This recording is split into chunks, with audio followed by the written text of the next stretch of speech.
The Romans 6 baptism. You know, I got a call from someone last week, and they were all up in arms that I show that water baptism is not a requirement. And they were going on and on about why water baptism is part of what God's doing today and so forth. And so I called them back and got the voicemail.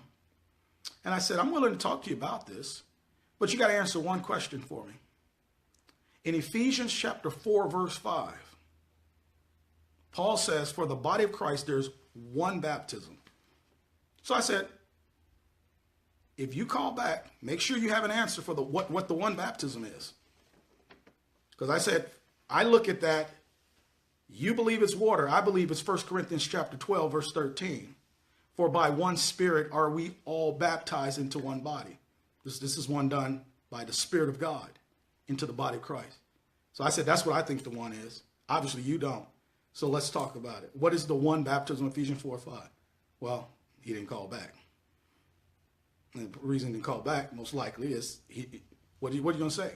If there's one baptism and he thinks it's water, but Paul, the same apostle who wrote Ephesians 4:5, there's one baptism, the apostle Paul says, for by one Spirit are we all baptized into one body.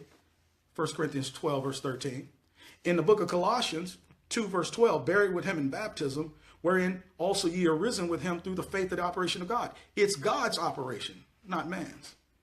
Water baptism is a man's work.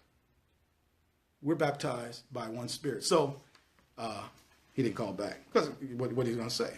He thinks it's water, but the Bible records that it's a spirit one. So he got nothing to say, I don't think.